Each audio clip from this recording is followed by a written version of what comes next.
Hey guys, I'm Sync, And I'm Echo. and we are back once again. Not playing a game. We are doing a conversation piece podcast, sort of majig, on games of the year, games that we've played this year. What else to say? We just want to talk about the games we played this year because a great reflection on the end of the year. Absolutely, and there's been some really good games, some really bad games. Some surprising games. We're here to talk about them. So, the way this is going to be going is we have a couple categories. First, we're going to be talking about a little bit about the games we played. And we have two different categories. Games that came out this year, 2017, and games that we played this year in 2017. That second category is games from 2016 and behind. 2016 or 20XX, if you were going to use a Mega Man analogy. Things that didn't come out this year that we played this year. I think that I conveyed that well enough. So yeah, that's as well as you could say. There are games that came out this year we played this year, and then there are old games that we played this year. Exactly.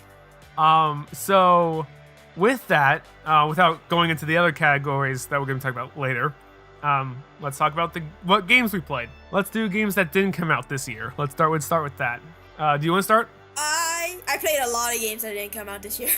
A lot of games. How many? 23. 23. Okay, I cool. didn't finish all of them, mind you. Right. I just played them. That's another thing, is that we don't have to have finished the game. We just had to have played the game and or finished the game in 2017. Yeah. So, yeah, I have 20 on my games I played in 2017. We're not going to go into exactly the ones the entire list, but we can mention a couple that came out. One of the ones that obviously came out, didn't come out this year, but played was Pokemon Go. Oh, right. Which, I mean, I'm actually since I'm not in the scene anymore, I don't pay attention to it, but I saw that Gen 3 just came out. Yeah, I saw that too. So I'm into that. I definitely dropped off during summer. Yeah, absolutely. I didn't go outside. I'm just glad that they're still supporting that, and they have Gen 3. And Gen 3 is one of my favorite generations. Mostly because I remember watching the anime a lot then. So I think in terms of the anime, Gen 3 is my favorite. Mm-hmm. Or very close to my favorite. I can't quite shake off Gen 1 and 2 because those are the classic. But of the later ones, Gen 3 is my favorite. Sure. But of the games, Gen 2 is my favorite. Mm-hmm. And one of the other things I want to make a mention of is Shovel Knight Treasure Trove. This is a bit of a badge of shame for me. I have not finished Shovel Knight, and I have it both on 3DS and Switch. Wow. And I still have not beaten it. So, yeah, I know, shame. It's still good. I love the music. But one of the things that just slips off my list every single time of priorities when games come out. How about you? I've played a lot of games. I like to replay games, especially my favorite games, like Fire Emblem 7 and Golden Sun: The Lost Age. I would replay those games so much.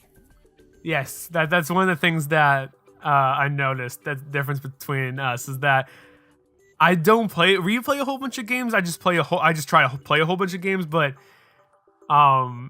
the list for you was a bit different because you've played a whole bunch of the games and played them again and again. So some of the categories you told me were a bit more difficult to pinpoint and categorize since you played them so many times. I definitely replayed a lot of games a lot. I like to replay games. I can't help it. Yes. As far as games that came out this year, again, we're not going to mention any of the ones that are on our lists right now, but ones that aren't on our list, are there any special mentions for you? I don't think I have anything particular to say that's not on the list. Sure. Sure. If I had to pick another shame title, Blaster Master Zero, I was meaning to play that. It was more of a curiosity than anything. So I might go back to it next year. I didn't know I was getting into, and so it was a lot of stuff to learn really quickly. Also, I don't think I have it on my next list, but I also want to put special mention to Monument Valley 2. Oh, I heard that came out. Yeah, I heard that game. And that was a fun mobile game as well. Okay, well, with that, in total, how many games did you play that came out this year? 9. 9. Okay, so the games that came out this year that I played were 20, and so I have a total of 40 games I played this year. I have a total of 32. Okay, I really wanted to see everything, like a lot of things on the Switch. Yeah. I feel that. With that though, we're gonna jump straight into the negative and get that out of the way. Disappointing games that we played this year. Not necessarily has to be games that came out this year, but in both categories. Yeah. Okay, do you want to start with this one? You know what? I will let you start on this one because I have quite a bit amount to say on one of my disappointing games. So I'll let you start. I do too, but okay, I'll start anyway. So I think the game that most disappointed me was Tales of Berseria. Okay. Because I think a lot of it has to do with the fact that this was the first game that had a solo female protagonist. Okay. And so I was really hyped up for that. The Tales of had another game with female protagonist, but it was coupled with a male protagonist. So because this game was a solo female, I had high expectations. Mm-hmm. But some things went wrong. And the only thing I can say is I blame the Dude Bros. Okay. So Tales of, they're not particularly misogynist. I can't say that word. Sexist. Okay, yeah. But Tales of Berseria was extremely, and like compared to the previous games, it was like out of the blue. They like pretty much forced on like the female stereotypes. It just bagged on females so much. And the only thing I could say was it has to be the Dude Bros. Because this has never happened before. Both me and my brother, who are long fans of Tales of, were both taken by surprise at how much there was and how bad it was. Another thing was that the female protagonist, like, her story got shafted for a different character. Mm-hmm. Like, they focused on him a lot, and I was like, at that point, I was like, why didn't you just make him the why didn't you just make him the protagonist if it's just gonna be about him? Yeah. Yeah, so at one point, I was like, the game is really fun. The gameplay is really fun, I will say. Sure. It is extremely fun. It's like one of the best gameplay they have. And I still like the female protagonist. But like, I will admit, that game has a lot of problems. And I think if I came into the game with a lot less expectation, I would have liked it. I would have probably liked it more. Mm-hmm, it wouldn't have disappointed me more. I just really had high expectation because the female protagonist of the other game, Milla, they like absolutely handled her well, and I loved her so much. It was Tales of Zillia was a really good game, so I expected Tales of Berseria to be also pretty good. But I think I learned this afterward. Tales of Berseria and Tales of Zillia has a different writer. So I think it's the writer that pretty much kind of... Right, okay, yeah. And it also fell flat. But I think I also noticed this when I played like some other ones. After a certain game, they like lost a certain flair to them. Mm-hmm. I still like the characters, but like the story is kind of falling flatter. Mm-hmm. Sure. Yeah. And I also noticed this when I'm drawing. I draw games that I like less because I want more from them.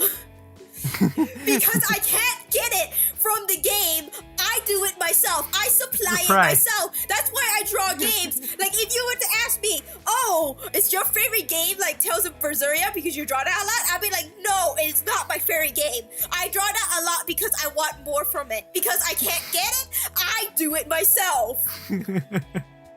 I feel like I get that on a very similar level for a couple of the games I love. That like I want more from this. I wish it was better. I just like want to make it better. I have so many different ideas that would make it better.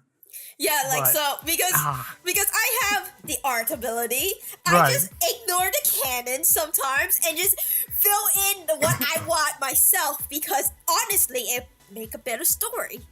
Yeah, I wish I could do that as well. Yeah. I mean, you can. It's not too late to start. No, yeah, absolutely. But Yeah, but I feel it's like with that kind of stuff, it's like it feels like it's always in the back of your mind. Like yeah.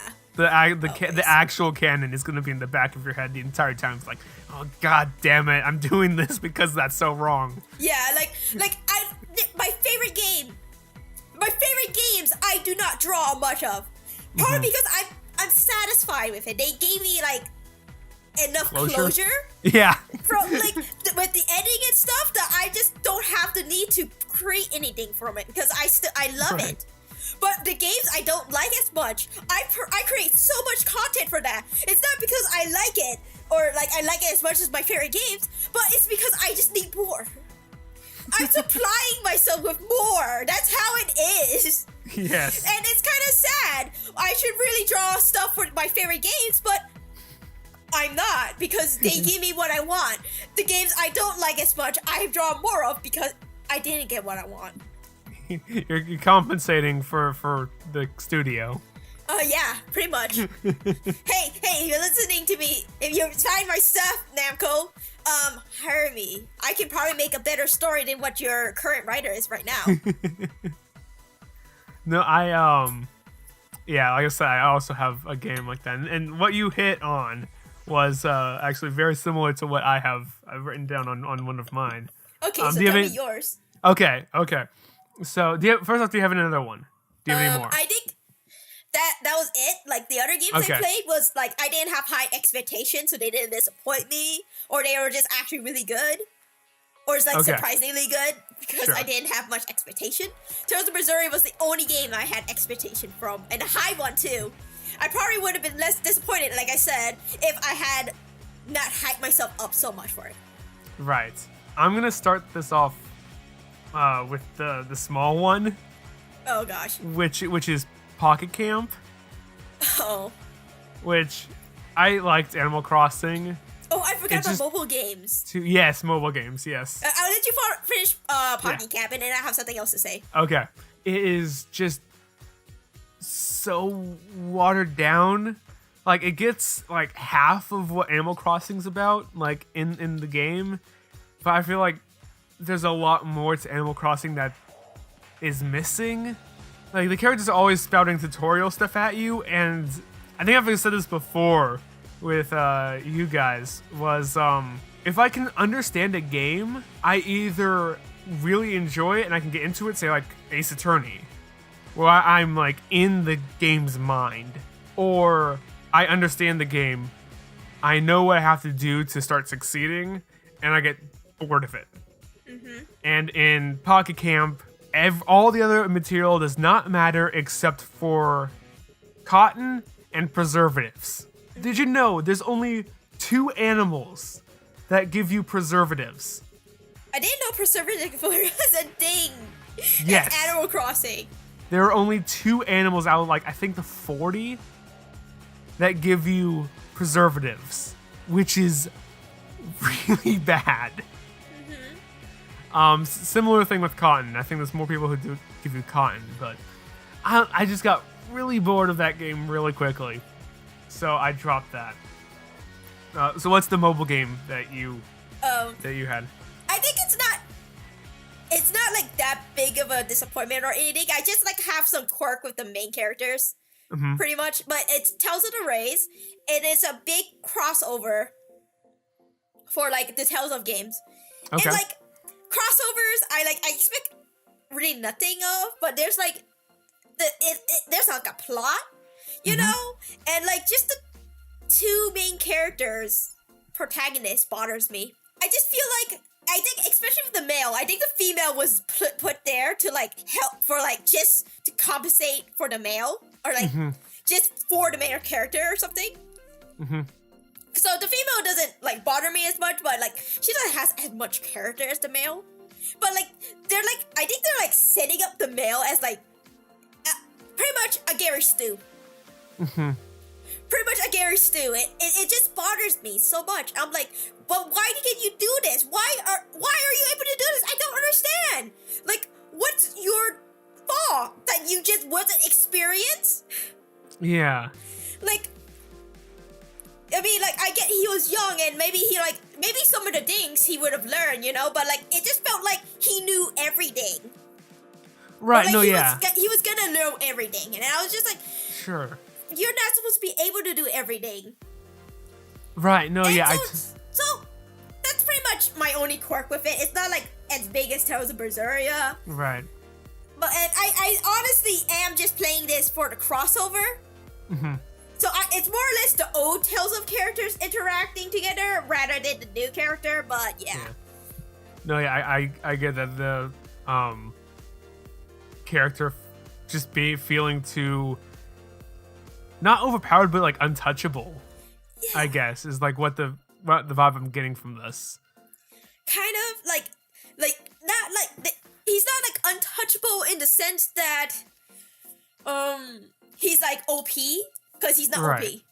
Sure. They part that across, but, like, he's able to, like, remember, like, everything, every, like, minute details, so he, he's like, oh, yeah, we need this, like, I was like, why do you know this? Right. Like, remember this obscure fact, or whatever, that you once read in a book, or whatever, and I was like, I don't understand. You came from the boons. And it's not to say that people who come from the boons aren't smart. He's just supernaturally smart. Yeah. I'm just like, if he came from the boon, he's like, oh yeah, we have like some kind of cure for this, like we use back home. I would have taken that. But no, he just like remembers some small tidbit from a book he read like X amount of months ago. Right. And I'm just like, why? So my Whopper is one I've discussed with you before, and that is Zero Time Dilemma. God, the animation on it is ugly. Yeah. The animation's real bad. Now, granted, the lip syncing had to work with both the English and Japanese voice acting. That's always how it works. Because you can switch back and forth freely on that. I'm pretty sure. Okay, lip syncing. I play a lot of games. I'm pretty sure they don't change the model so that they can say. I believe so as well. I believe that they don't just change the. I believe they like kind of. They take the sentence, and if the sentence doesn't quite work out like in English, they kind of like tweak it a bit so that they can like lip sync. Right. So that is not exactly like I'm not gonna fault them for like having problems lip syncing because sometimes it's just really hard to do it, especially because you have to translate from one language to another, and then sometimes things get lost. Right. Unfortunately, it's not just that. Yeah, I understand. I remember this. Yes, the scenes just look unfinished, or in some cases, just completely unlit. I mean, the movements are stiff. The characters there's the uncanny valley that you have to try to cross when you have like realistic looking characters. If you get them really good looking, sometimes they can cross that and look okay. Sometimes they don't. This doesn't even get like one step across the uncanny valley before falling in. Especially with the rigid faces and zoom ins. God. I mean, at the end of the day, there was nothing wrong with the animated portrait models in Virtue's Last Reward and the sprites in 9 Hours, 9 Persons, 9 Doors. They in VLR they also used 3D models, but they had them as just front-facing models. But I feel like the money could have been spent somewhere else on that. Now, before I get on to ranting on this game more, I actually did some more research on this, and it turns out that the development was crowdfunded through a mission called Project Bluebird, and so like I feel for that a little bit because working on a different budget, the whole thing is that 9 Hours, 9 Persons, 9 Doors, and Virtue's Last Reward did not sell very well in Japan. They sold well in America, but it didn't sell well in Japan. So what the creator ended up doing is trying to market towards America and Japan more with 3D models and whatnot. So I understand that because I've seen that happen to other games, but it was just a huge disappointment because I was going off of such a high from Virtue's Last Reward. Yeah, I get it. The whole theme of the game is you make life or death decisions. And every 90 minutes you're injected with a drug that you forget the last 90 minutes of what you did.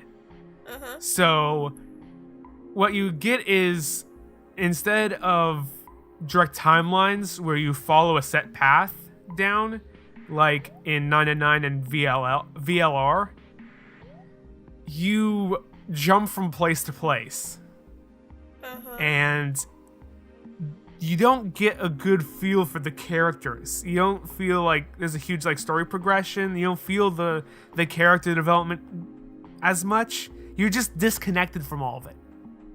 And that's a huge thing, is the whole thing that I think that 999 and VLR, the other two games, did well is that you essentially, especially in VLR, is that you chose different paths, and that got you to know one person a lot more. Now, it would take deviations off of that, and you could, say, betray or ally with them, and get different endings and whatever, but you understood the direct progression of time, and you understood them, and you got to know more about them. But with this, you're literally you have to jump in between different characters and different groups to understand, to unlock story bits. So you're constantly jumping between not only time but different characters. There's two Q Team. They're all new characters, and I don't like a single one of them. They're okay. I will mention spoilers, okay? Because Go ahead. I don't think I'll be playing these games soon. No, the thing is, I highly recommend 999 and Virtue's Last Reward. Those are really good games. They're boundary pushing games of their genre. They are really good story games. But Zero Time Dilemma, stepping back, is not a bad game. It's just not what I expected. And it was such a big departure from what the series set up that I couldn't get attached to any of the characters. And that's one of the strongest things about those games. I couldn't get interested in the mystery of it. But of the characters in Q Team, one's a little kid. I'll leave it at that. Okay. I don't expect much from a kid. I'm just saying. Then you have a couple. Uh-huh. One of them has problems, and the other one, again, real quick spoiler, literally is a serial murderer. Okay. Likable characters. Okay. Yeah, so I don't know the context of everything. Right. So I expect either the serial murder. I'm like, it's like, I don't know, like that shit crazy. She's not all the time. You don't realize, you discover what she is, but she's more of detached than anything. Okay, I feel like when you have characters like those, you handle them like in the story. Mm-hmm. Like they shouldn't like get off scot-free, but like you just kind of have to. I'll get to that. Yeah. Grow or something. Okay, so because I don't really know the series well, I don't know like what kind of game it is or whatever. Mm-hmm. I assume there's like some character growth, assuming they don't die. There, you learn less of character growth and more of character discovery. The whole thing is that you get to know these people, because in all of the games you're strangers to each other, except for Zero Time Dilemma. But I'll get to that. You're not supposed to. You don't know who anyone is essentially in all of them, unless you played the 999. Essentially, if you play 999, you'll be able to tell at least some of the characters. But yeah, it's more of character discovery for the player itself, yourself. Okay. Like, I just figured they would handle these kind of characters like a way in which it's to make it a good story. Like they handle it really well somehow. Yeah. I'll tell you more about that about the serial killer later. I won't get into any other characters because like they're okay at best. But some of them, the characters are characters from one of the other games, and their character doesn't seem in line with their character in the games they came from, which seemed odd. With Zero Time Dilemma, with you jumping back and forth between different characters, timelines, teams, is that since the game can't predict which story segment you choose, what you end up getting is a lot of repeated tutorials.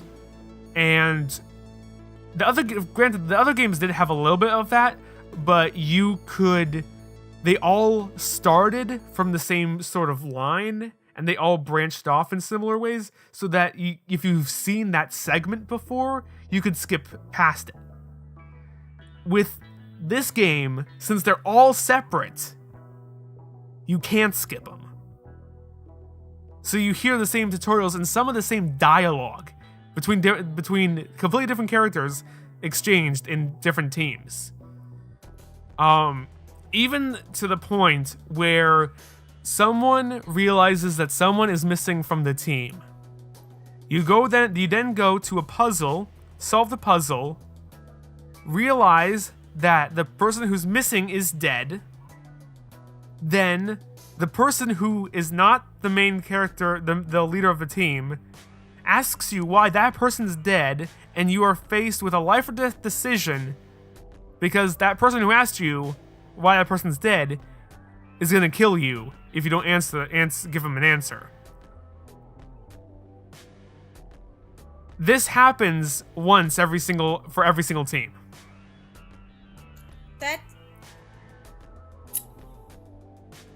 That seems very lazy. Yes. Like, I get, like, the first time it happened, I would be like, oh, okay. But then, like, maybe with a different team, like, it's a different scenario in which it doesn't end up in the same, like, the person asking you why they're dead, and then you make a life or death situation, or life or death, you're in a life or death situation. Mm-hmm. It's like that happens with one team, and then another team is like something happened, and then like they trigger some kind of trap thing, and then one person's dead, but now like the other two has to like try to get out of this trap and whatever, something like that, like just like something different, like variation. Now, thinking about it, it only happens for 2 teams, not all 3, but still. Oh. It's still very predictable. The other thing is, that the last game, now, amazing. The last game in the series isn't a good one to start on. Imagine that.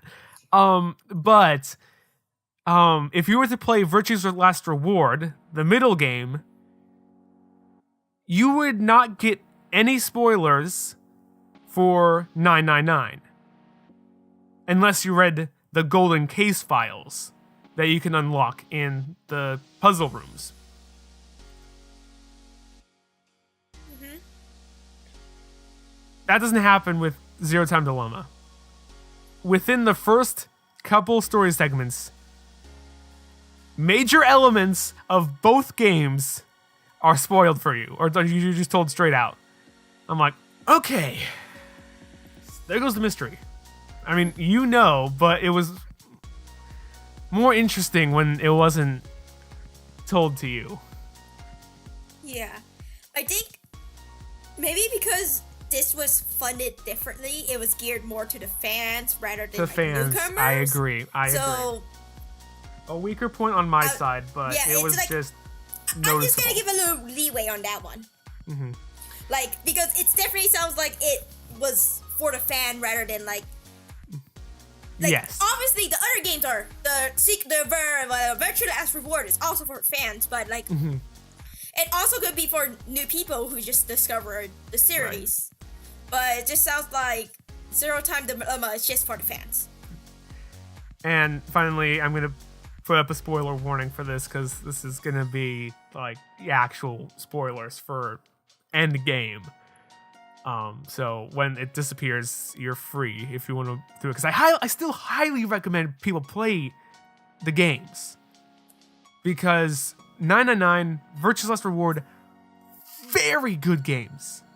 Like, they got me crying at the end of both the games.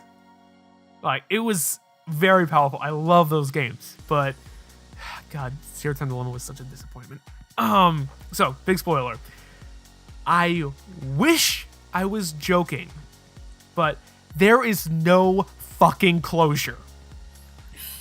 Those are worse. Okay, tell me what happens. Okay. No joke.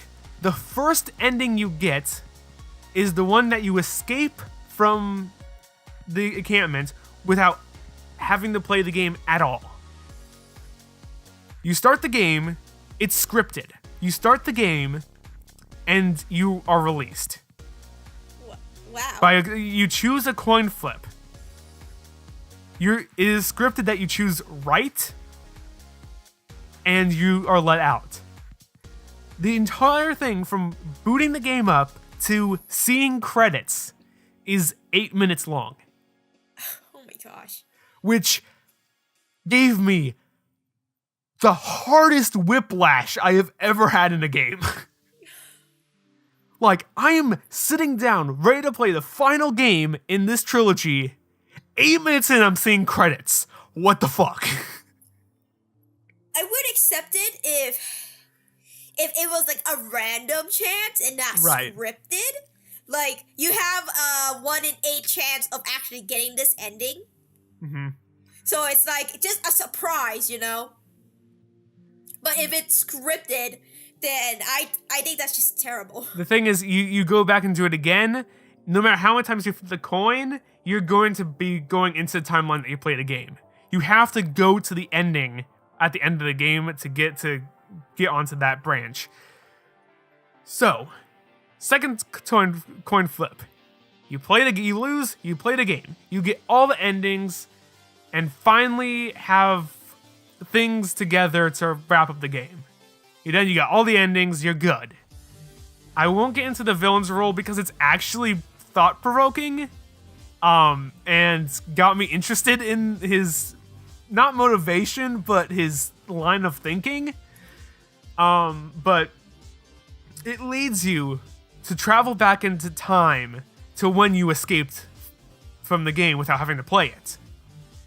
And there's a mechanic in these games that's called jumping that it's in the game, it's explained as this, is that you are faced with the decision and you have to make a snap decision. You go left, maybe you die. If you go right, maybe like you save someone from a burning building. If you're in a burning building, I'll use that example because that's the simplest. In that, the theory and the whole series goes into a lot of like psychoanalysis and theories and like multiverse, really cool ways of thinking. But it's based off of, in that moment where you have to make the decision, your brain goes through the different timelines. Like you actually live through those timelines, and then you go back and then you choose the one that you don't die in, essentially. So you do that. You jump all the way back to when you escaped the facility. You retain your memories of everything that happened and confront the villain. And then you have a choice that is proposed to you to essentially, how do you proceed with this? Having no everything that the villain had done, having lived through it, having retained the memories of it. Are you gonna kill him? Or are you gonna go on and, now that you know what you know, try to make the world a better place so that X doesn't happen? One of the main characters pulls out a gun, points it, cut to black. And that's it? Roll credits. Oh. You are posed with a choice. I was ready to make a choice. I was like, okay, this is interesting. Because having lived through all of that, you know what you know. Is killing the person like the right option? Or are you going to let him live? Because technically he didn't do anything in this timeline. And then just knowing what you know, try to make this a better, stop X from happening. But it just cuts to black. Yeah. And the thing is, this is what really gets you. It really gets me. No closure for any of the characters. In the previous games, you'd have some sort of, not cutscene, but ending story thing. It was either, a couple slides with just a whole bunch of text that would auto-roll, or an entire, cutscene thing that you didn't have to do anything, you just watched play out. And God, that was really great. But and remind you, there are 4 main characters, 4 big players from the series in this game. What you get instead of a proper ending to the game, if you go back into the game, you can read text files about what happened and get a little glimpse of what happens after the credits roll. What? Now I am text files. Text you files. Just show it yourself. Now, granted, I know I'm complaining about reading text in a text-heavy video game. Was essentially a novel. Visual novel. But come on. Yeah, the worst thing is that the best endings, 2 of the best endings, lead directly to the events of the second game. Well, the best ones get you in the position where the second game has to happen in order for stuff to happen for the third game. Well, the Virtuous Last Reward wonderfully sets up the importance of the next game, but the best ending for the next game is the one that it sends you to. It was such a disappointment. I ended up missing 1 case file in the game, but I didn't want to go back and get it because I knew it wasn't going to be anything special. Yeah. I ended the second game on such a high. I ended the third game with just emptiness. like I said, I still recommend the games, and I may even recommend the third game if you like want to get some sort of story continuation on that. The best team is D team with the two of the characters from Virtue's Last Reward. Those two characters, Phi and Sigma, are the best parts of that game. Well. Other than that, it's a disappointment. I'm glad that it reviewed well, but I feel like that's from a detached point where just disappointed. Yeah. Tales of Berseria also had a disappointing ending to me. Mm-hmm. I just felt like the main character deserved more. Mm-hmm. And like now I want a sequel for her to come back, not because I actually want a sequel, but because I just want her to have more, because I felt like she deserved more. Yeah. Like I just wanted more for her. That's it. Yeah. I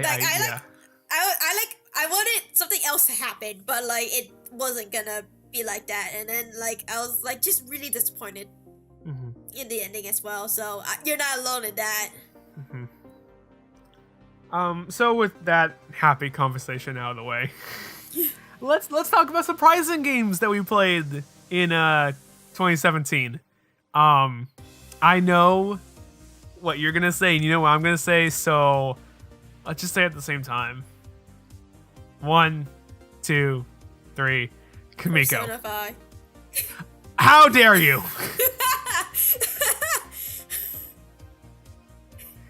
Okay, all right then. Okay.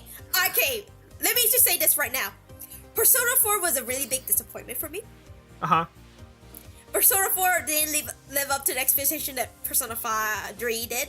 Mm-hmm.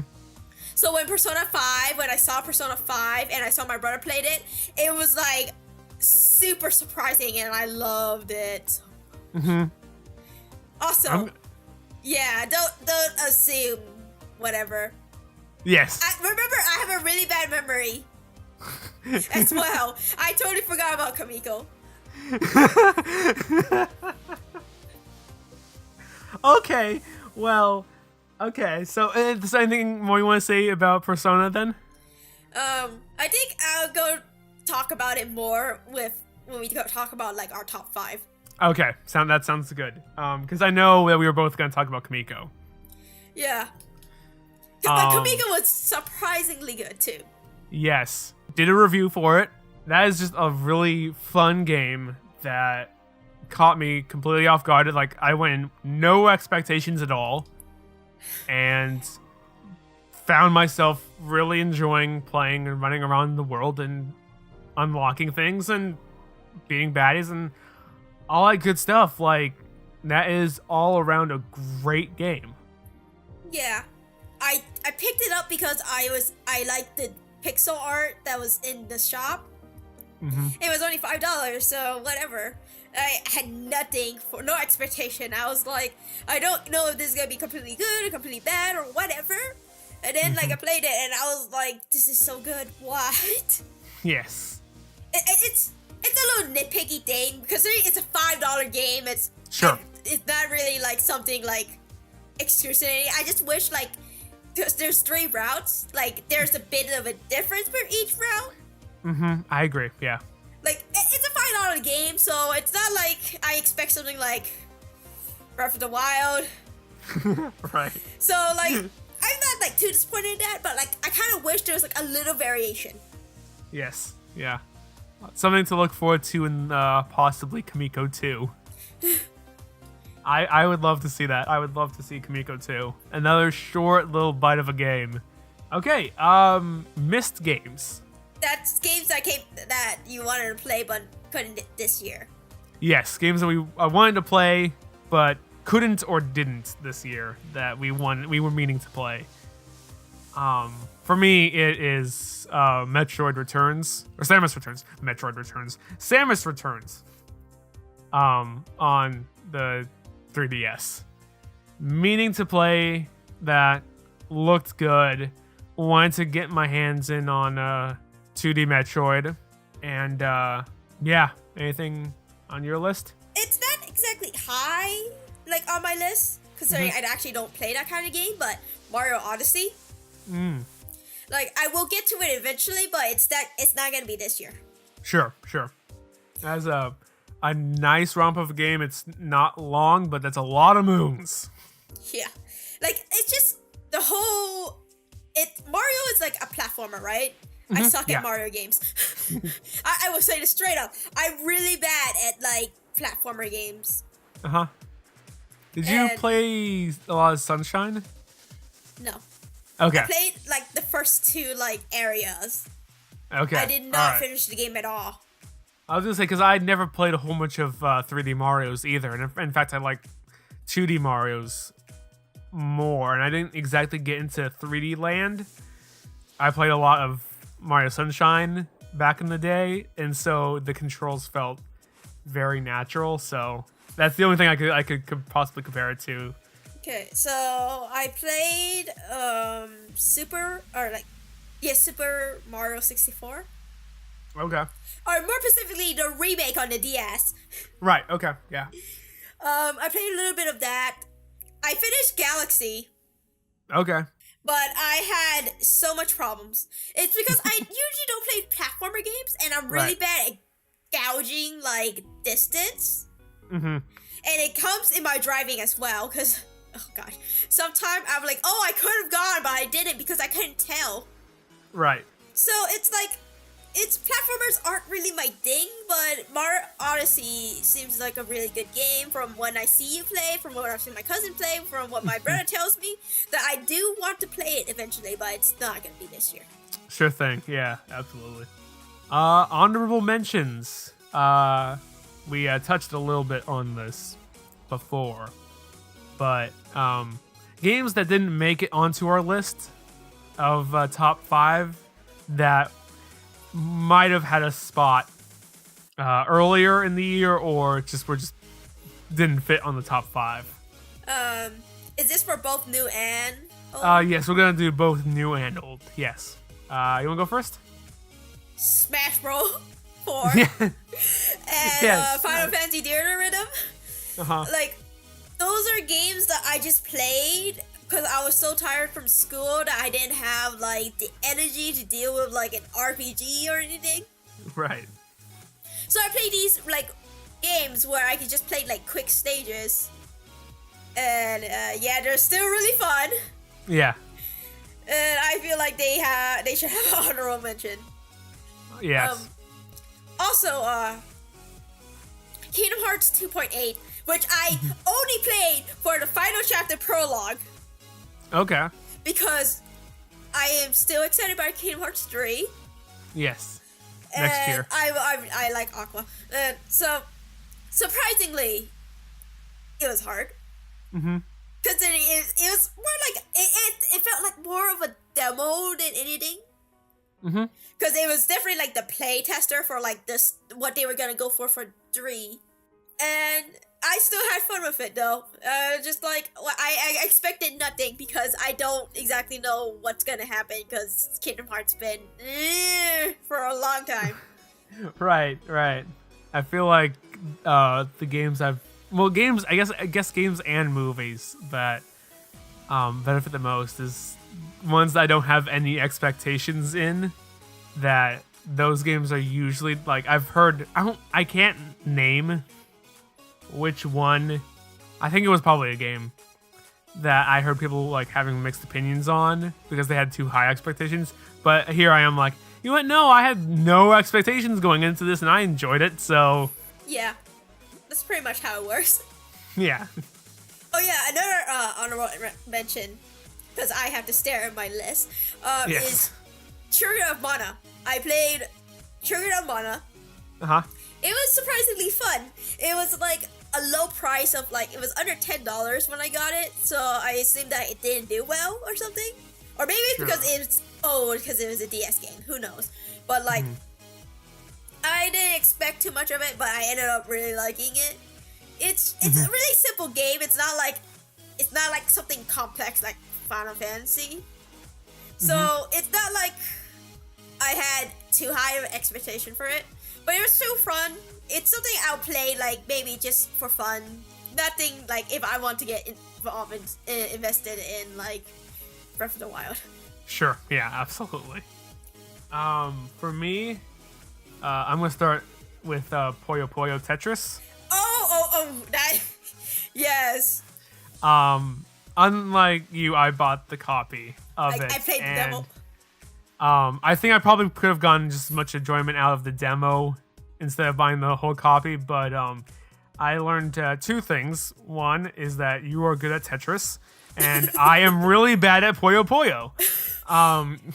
So I learned that Puyo Puyo is extremely difficult, and Tetris is really fun. Yeah, so whenever I hear like Dr. Eggman's Mean Bean Machine or any of the Puyo Puyo likes, I go, oh, I'm gonna have trouble with that one. Yeah, I feel like Puyo Puyo Tetris deserves an honorable mention. It didn't make my top 5, but it was extremely good. Like for a Puyo Puyo Tetris combination game. I don't know why, but I played hours of it.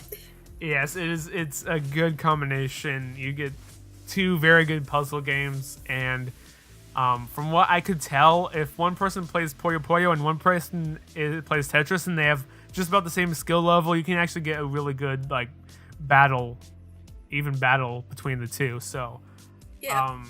Props to them having a good balance on that, and just having another good way of playing Tetris. At least for me, that's my main thing. Is I wanted to have a way of playing Tetris on the Switch, so that was that. Yeah. Sorry, another one. Here, so fun. Yeah, there you go. Yes. Another one is Splatoon 2. Didn't make it onto any of my lists, but a lot of fun. I didn't get to play the original Splatoon because the Wii U.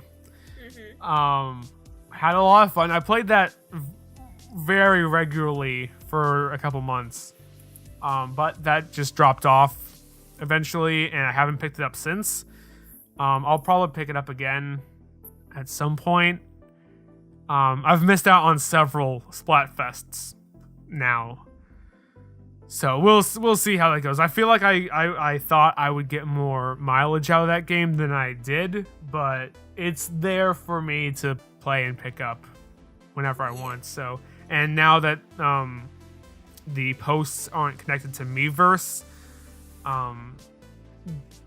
the community is probably going to stay alive for a good time forward and not have to worry about all the art disappearing. So, good game. Really should go back to it. Another one is Mario & Luigi Superstar Saga plus Bowser's Minions. The reason why this isn't on a list is actually would have made it on a list, except the fact that is I didn't play much of Bowser's Minions, so I felt like I couldn't count this as a 2017 game because I really only played it for Superstar Saga. And aside from changing up some of the bros commands, I think it stayed pretty. And some of the item drops. I know that. It pretty much is the exact same game, and it's fun. The final boss is difficult. It was difficult. It was difficult, but it was a very fun game. I had a lot of fun playing that. Other than me stopping for a little bit to play other games and then coming back to it, no, it's a fun game. I really enjoyed playing that. I want to do an honorable mention for Mario Kart 8 as well. Oh yes, that's a good one. I'm gonna honorably mention it right alongside you. Yeah, like, so my grandma passed away this year. And so me and my cousins, like, our family got together when she was moving, in the last part. Right. And so we played a lot of Mario Kart 8. And it was just fun. It just felt like the old times, really. Yeah.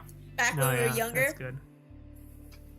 Playing Mario Kart Double Dash. Yeah. Yeah, it just, it was great. It was just great bonding time. No, I'm really glad that you had something to bond over with your family during that. So, yeah, that's very cool. I don't think I have any other things to mention. Okay, so I will honorably mention Ace Attorney Investigations 2, as that is a title waiting for me to find a way to put it on the DS or 3DS, and I'll leave it there. Oh yeah, I want to also honorably mention. I keep saying this because I can't remember like which game is best for honorably mention. But Trace Memory, I replayed Trace Memory, and I really liked it. I was like, this is a really good game, even though it was really short and it was like pretty much just for the story, but it was still really good. I really enjoyed it. Yes. All right. So, with that, our top fives. Starting with non-2017 games. So games that did not come out this year, that we played this year. Echo, you go ahead and go off first. Number 5 on my list for the old games that I played this year is Link's Awakening. I finally played Link's Awakening. Good for you. I believe it's DX for the color version, whenever I got it off. I think I got it when No, I didn't get it when I got, Link Between Worlds. I think I got it off Club Nintendo before it closed. Oh, that's good, yeah. I remember, I didn't pay for Link's Awakening. I got it from something. I think I got Oracle of Seasons from Link Between Worlds and Link's Awakening from Club Nintendo, but it could be the other way around, but regardless, I didn't pay money for it. Good, I played it, and I really liked it. I discovered that the chain chomp that I was looking for all those times as a kid was in Link's Awakening and not Oracle of Ages. Yes. And I remember distinctly looking for the chain chomp that I could run around with and never finding it. My number 5 is Shantae, Half Genie Hero. Had a lot of fun with this game. Really fun Metroidvania sort of game. The music was composed by one of my favorite video game composers, Jake Kaufman, who also did Shovel Knight. It's not world-shaking game, but I had a lot of fun playing this game. And not to mention the Risky Boots DLC that came out that I started playing a little bit ago. But also they announced new DLC to come out soon with you play as Shantae's friends, and you have a hero swap mechanic to that. And that looks really fun as well. Just like 2 different ways to play the game again. So really cool. And I'll get to the second DLC eventually, and I'll work my way through the Risky Boots DLC. Lots of fun characters. I really enjoyed playing that game. All right, number 4. Oracle of Seasons. Legend of Zelda. Another Legend of Zelda game. Yep. I played through Oracle of Seasons because I had it for free and I was in a little Zelda mood after the Legend of Zelda Symphony we went to. Yeah. And it definitely was something good for like when I was really tired from school, because it's not heavy plot things. So it was just nice to have like mindlessly going around exploring stuff and finding stuff, going through dungeons. And I remember how much I like Oracle of Ages. I didn't play Oracle of Seasons when I was younger. I didn't own it. But Oracle of Seasons is not the second, but like the other game that came of Ages. They were like, Pokemon games that comes in pairs. Yes, exactly. And so like it just made me remember like all the time I would play Oracle of Ages. And same with Link Awakening actually, because it was like it definitely had all the asset. They definitely reused a lot of asset. Yes, absolutely, yeah. But like Oracle of Seasons was just brought me back to those days when I would play Oracle of Ages and that never paid because I got lost in the final dungeon. The Oracle games and Awakening, those are the Capcom partners, right? I Were think those so. Capcoms? Yeah. Well, I don't know about Link's Awakening, but I definitely remember seeing Capcom whenever I turn on the game for Oracle of Ages. Okay, yeah.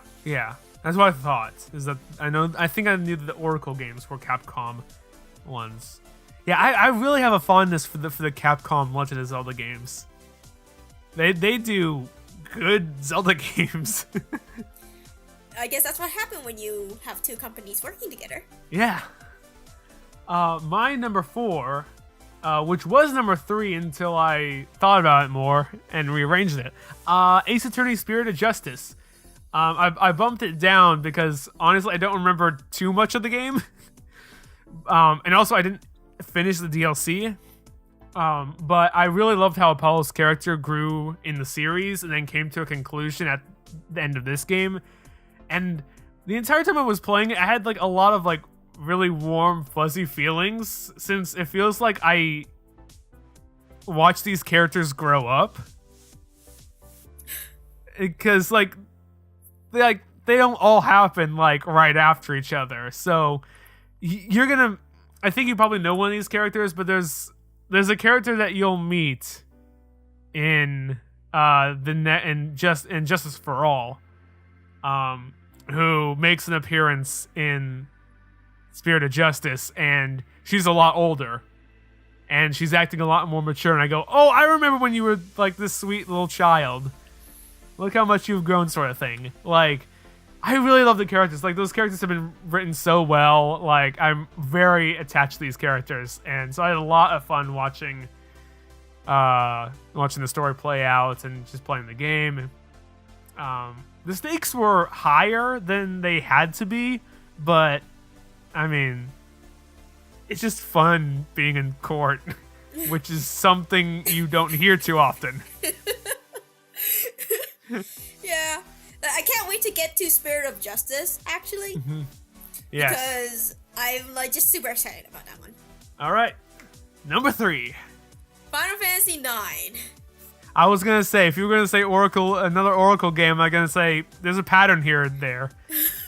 I didn't play Oracle in ages. I was okay. Gonna wait for next year. Yeah, sure.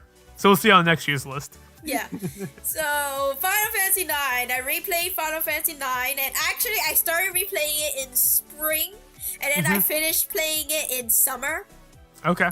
Because school, you know. Yes, absolutely. And I absolutely love Final Fantasy 9. Like, I played through that game, and I was like, I remember this. And then I was like, it was interesting playing back because I know what's happening. Mm-hmm. And what's gonna happen, you know? And it's right. so, like, you know, like, it's like one of those things where you, like, catch details you haven't before since you're replaying the game. Mm-hmm. And it was just really fun. Really like it. Really Very love cool. Final Fantasy 9. It's a really good game. It's not my favorite, but it's definitely one of my top Final Fantasy games. Yeah, nice. Very cool. My number 3 is Okami. Oh, yeah. They Yeah, did that dirt trial, right? That dirt DBA trial? Yes, it was because of that. It was because of that made my on my third list. No, this is a game that I wanted to play for a really long time, so I was really glad to have played it for the channel. Art, music, story is amazing. Plus, Okami is just really good. We're playing it again on Twitch with the HD release. So, and that came out beautiful. So, I can read the text. Yes, we can read text. So I had a lot of fun with Okami, and since I'm so familiar with it, since we just came off finishing that, I'm like, okay, well, might as well stream it so I can talk and just stream. So, yeah, I liked it so much, I'm playing it again. And then probably playing it again. Okay, so I like I said, I replayed Final Fantasy 9. Final Fantasy games are long. Very long. I replayed it. But like, yeah, I love replaying games I love. Yes. Or like, I just feel like replaying. Number 2. Kid Icarus Uprising. Very good choice. I like that. You played that this year, huh?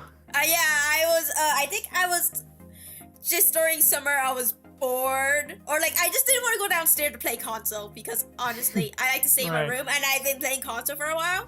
Uh-huh. I don't remember this before or after I played Final Fantasy 9, but like, after a while in summer, I went upstairs and I started playing handheld games. Sure. I say like Final Fantasy IX's handheld. I have it on PSN, so I can put it on my PSP or my PS Vita. Right. Yes. I play it on PS Vita because why not? Yeah.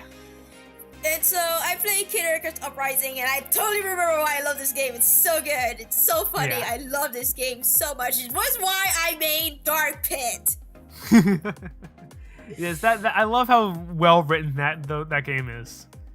Yep.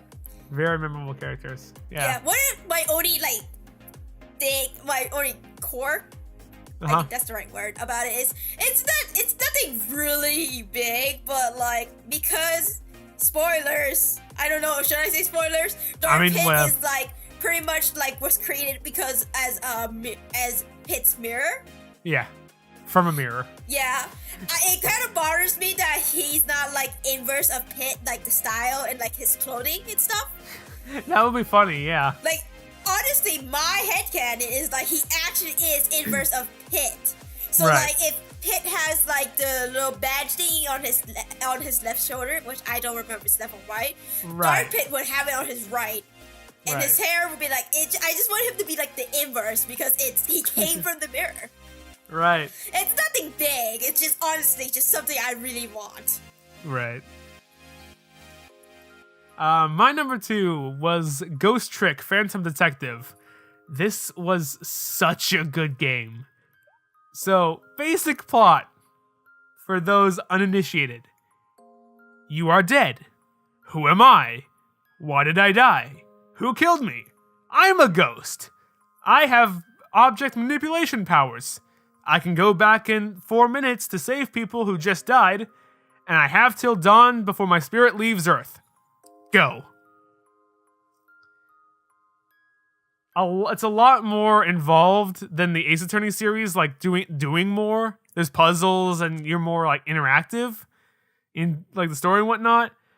Puzzles are cool. Characters are just as memorable and well written as the ones in Ace Attorney, made by the same guy, so that's why. And just like one of the best endings to the game. It's really, really good. I cannot recommend this game more. This is a highly recommended game, and you can pick it up for fairly cheap. So definitely something I highly recommend for people to play. Time for number 1. Drum roll, except I don't want to do drum roll, so I'm just gonna say my number 1 is Tales of Xillia. Hey! Because Milla's the best. No one can convince me otherwise. My Lord and Savior and Goddess, Milla Maxwell, Lord of our spirits, who I follow in a cult. Not really a cult, but I call it a cult anyway. I love the story. And so, like, I know, like, characters usually have a more explicit character growth. Mm-hmm. But Milla has a more subtle one. And I actually just really like that. Mm-hmm. Like, she's still the same, but like her mentality is a bit different, I guess. Mm-hmm. Like how she views stuff is a bit different. And it's just like, I don't know. I like something about the subtle like character growth rather than like explicit one. Sure. And it's really fun. It was really great. I still love Tales of Xillia. It's not my favorite Tales of game, but it's my second favorite. Very cool. And for my number 1, surprise, surprise, Zero Escape, Virtue's Last Reward. So, personally, this is, I feel, the strongest game in the series. It uses the prisoner's dilemma, which is you have the option to vote yes or no, but so does the person, but your choices affect each other. And this time it's in points in this case. And if your points at 0, you die.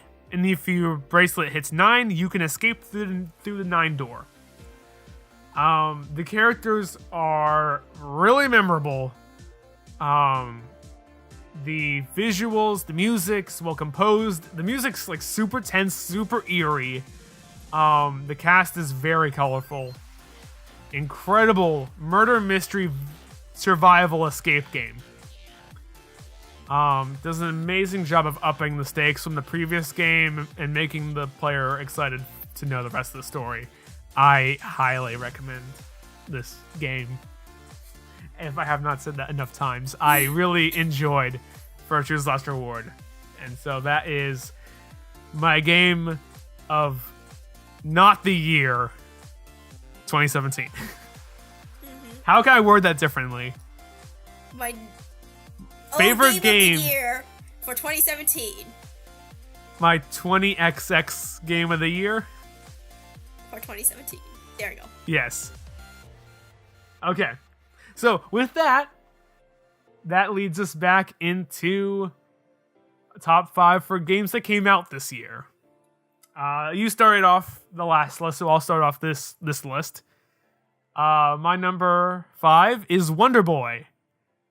This was I think it was the Sega. I apologize. I'm not up on my Sega game systems. Saturn. GK. Yeah, no, it wasn't Saturn. It was a Sega game. I'm sorry. I failed all you Sega fans. It was I think it was Wonder Boy. It was Wonder Boy 3. It's a surprisingly fun time. Challenging at times, definitely, but it was easy to understand and never overwhelming. Puzzles were easy to understand, but ingenuitive. The standout feature for the game was the ability to choose between the classic or new graphics and music on the fly. You could just bring up this pause screen and change either the graphics, the music, or the sound effects in any order. You didn't have to you could have the old graphics and new music, or the new graphics and the old music.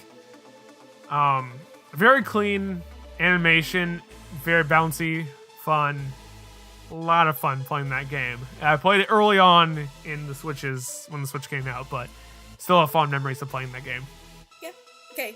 So my number 5 is, even though I was very disappointed, was Tales of Berseria. Okay, yeah. Because I actually honestly didn't play that much top 5 or like all that many new games that came out this year. Yeah, even though I was disappointed with it, I still had a really fun time with it. Like, because the gameplay was phenomenal. I played the demo like for hours. I loved the gameplay. Yeah. But it was just the story that disappointed me. And okay, I would say this: it's really good until you get the 6th and final member of the party. Like, okay. I had restarted the game, and I was like, and I was playing it, and I was like, why did I not like this again? Oh yeah, after like the 6th member comes in, it goes down to shit. Huh. Like, honestly, it came out really good at the start, but then like it fell flat. And like somewhere around the middle, I guess. Yeah. Yeah, still part of my top 5, because I didn't play that much new games this year. Right. Number 4. My number 4 was Kamiko, which we've talked about that already, so I'll hand it right off to you. My number 4 is Fire Emblem Warrior. Okay, yeah. Really like it. Like, I got the game because I really like Hyrule Warriors, and you know, I wasn't like expecting some sort of top-notch thing from it. It was just like a simple game I could play for like just without having to really worry about story or something.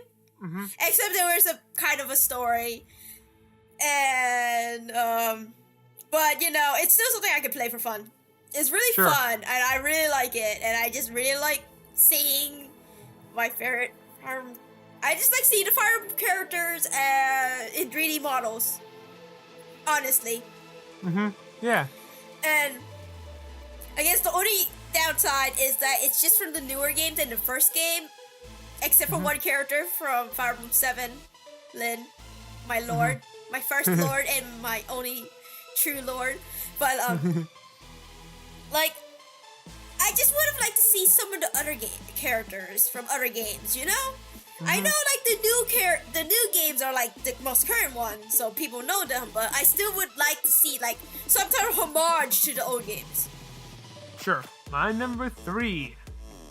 Super Mario Odyssey.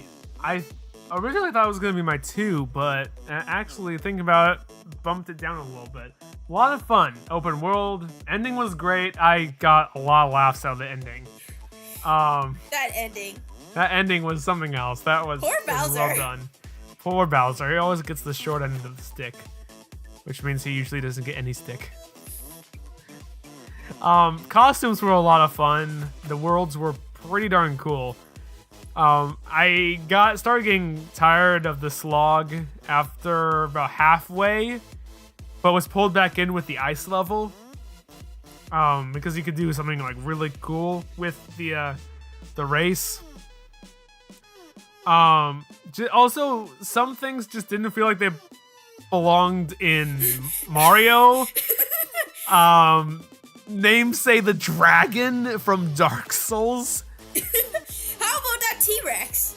I'm fine with it. The T-Rex is okay, but okay. I think the thing is that they went with hyper realistic for like some things, like the T-Rex and the dragon, and they should have just stick with the simple Mario style. Yeah, no. I heard someone talk about this. And mentioned that.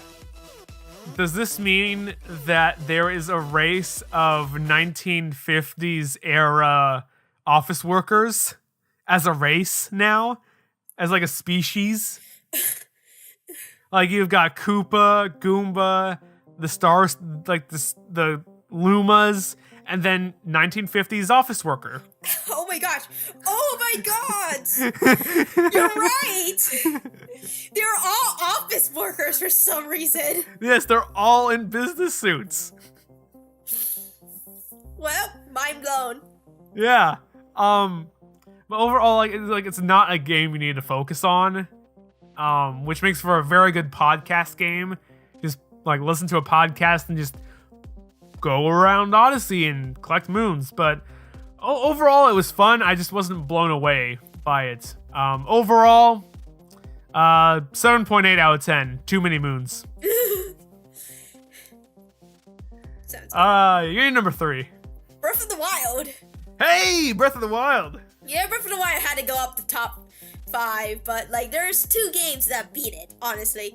Breath of the Wild, super fun, super great, super open world. I'd like to play Breath of the Wild, honestly, when I don't want to think about anything. I just go around collecting and beating the crap out of monsters. Yeah, absolutely.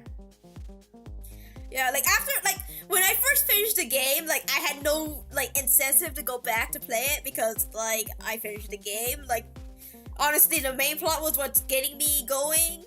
But then, like, I was on the Wii U.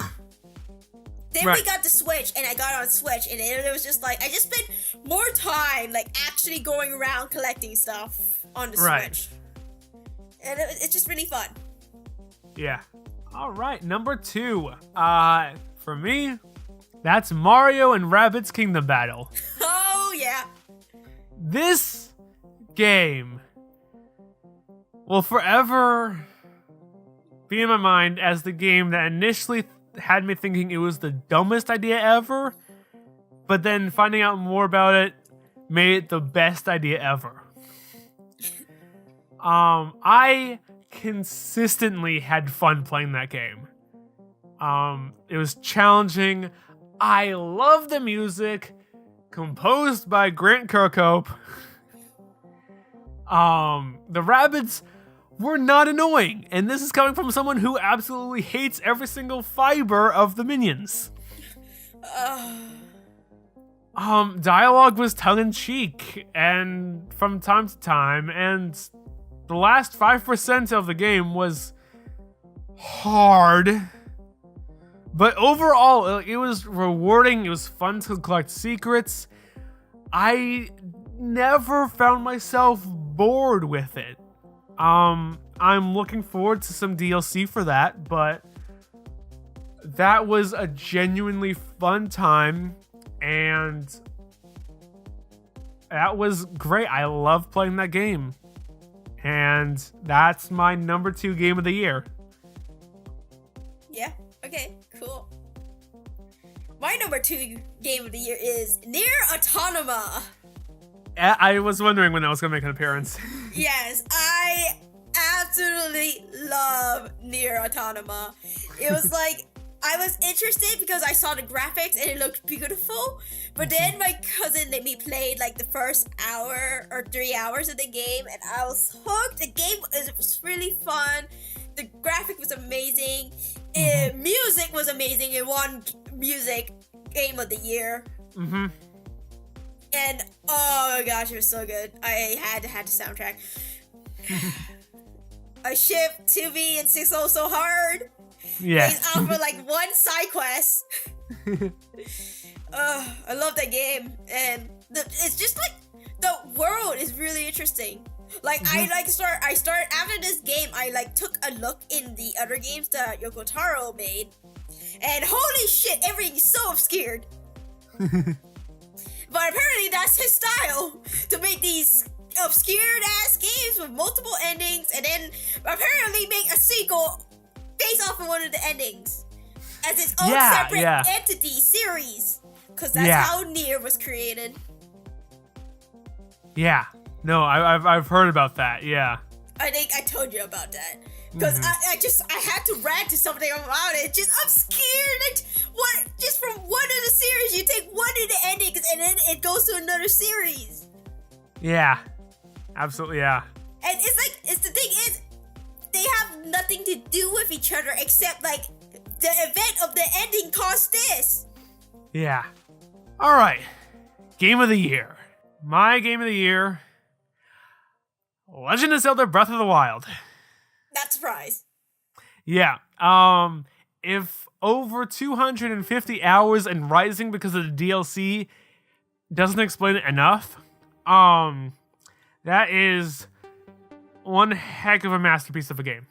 That, aside from some flaws that everyone's heard of, everyone takes different issues with the game, but the fact that that game is still fun, just how it went back to the Zelda roots, it was a breath of fresh air, and I had so much fun with Breath of the Wild, and now I can continue to have fun with Breath of the Wild. So that is really great. I love Breath of the Wild. So I'll leave it at that.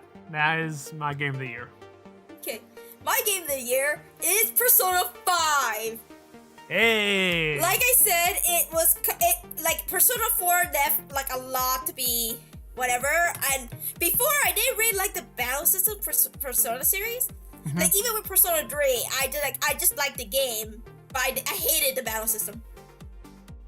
But there's a huge gap between Persona 4 and Persona 5. Right.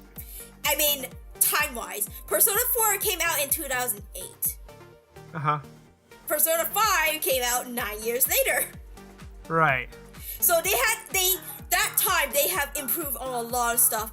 The art direction was amazing. The graphics was much more upgraded. The story was really good. The character is actually really good. The story was phenomenal. I love it so much. And I especially love the art direction. The art direction, I love it so much. I play it. I watched my brother played it and I loved it. I played it myself and I was like, this is so great. And the battle system was phenomenal too. It was much better in this game. Like, I really liked the battle system for Persona 5, and I hated the battle system in Persona 3 and 4. I like Persona 3 a lot, but Persona 4 left a lot, like, for me to left what? A lot to be desired. Desired, yeah. What are words? Sayings? Yeah. But Persona 4 left a lot to be desired. I really love Persona 3, but Persona 5, so phenomenal. So good. I love it so much. I miss the voice actor for my favorite character. It's really great. So that is our top 5 lists, and those are our games of the year. Real quick, I also want to have us read out the games that we played this year, so we can have a final like reveal of what games we played this year. Because otherwise, if we did this at the beginning of it, then I think people might be able to pick things off of us and figure it out beforehand. So I figured we'd save it for the end. So, you go ahead and start first. Okay, I'm gonna start with games that came out this year and then games that didn't come out this year I played. Sounds good. Okay, so Tales of Berseria, Persona 5, Nier Automata, Breath of the Wild, Kingdom Hearts 2.8, specifically the final chapter prologue. Kamiko, Fire Emblem Warriors, Pokemon Ultra Sun, Puyo Puyo Tetris, Final Fantasy IX, Tales of Xillia, Kid Icarus Uprising, Ace Attorney Phoenix Wright, because we finished it this year. Yes. Mario Kart 8. I said deluxe, but that's on the Switch. Mario Kart 8 was already released on Wii U, so I still put that as old game. Smash Bros. 4, World of Final Fantasy, Minish Cap, Link's Awakening, Golden Sun: The Lost Age, Fire Emblem 6, Fire Emblem 7, The World Ends With You, Super Amazing Wagon Adventure, which I'm pretty sure we played for the channel. Yes. We also tried playing Nick Hog for the channel, and Freddy Fish and Luther Maze Madness. Yes. Death Road to Canada, also for the channel. Final Fantasy Dissidia, not for the channel. Final Fantasy Dear Rhythm. Oracle Seasons, Trigger of Mana, Trace Memory, and Project Cross Zone. Nice. Oh, what wait, do you think? mobile game. I forgot mobile game. Tales of the Rays, Tales of Asteria, Tales of Link, Fire Emblem Heroes, and Pokemon Go. Nice. I keep forgetting about mobile games. Yes. For my list, again, it's in the same order, games that came out this year and then not. Legend of Zelda Breath of the Wild, Snipper Clips, Master Blaster Zero, Puyo Puyo Tetris, Kamiko, Mario Kart 8 Deluxe. I put on the new one since it came with the DLC and had some new features. That's what I put on this year. Splatoon 2, Mario and Rabbids Kingdom Battle, Pokemon Gold and Silver, new Super Mario Odyssey, Pokemon Ultra Moon, Namco Museum, Steffi, I and Me, Mr. Shifty, Wonder Boy, Mario and Luigi Superstar Saga plus Bowser's Minions, Animal Crossing Pocket Camp, Monument Valley 2, Jackbox Party Pack 4. Games that came out that I played: Shovel Knight Treasure Trove, Shantae Half Journey Hero, Ace Attorney Investigations 1, Ace Attorney Investigations 2, Zero Escape Virtue's Last Reward, Elite Beat Agents, Ghost Trick Phantom Detective, Zero Escape Zero Time Dilemma, Okami, Chibi Robo, Pokemon Go, Magikarp Jump, Super Hot, Super Wagon Adventure, Nidhogg, Freddy Fish's and Luther's Maze Madness, Death Road to Canada. We did those together. Yes. Ace Attorney, Spirit of Justice, Hotel Dusk, Room 215, and The Westport Independent, which is a interesting newspaper publishing game. Sort of like reminds me of Paper Please. So yeah, those are the games that we played, and I'm gonna see. I feel like I have to do this now because I got Flynn on my lap, but if you hear some licking in the background, that's Flynn licking. I'm not licking myself.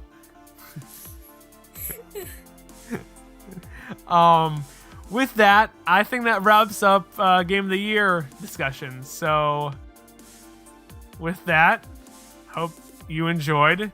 Hopefully this doesn't go on too long, but if it does, yeah.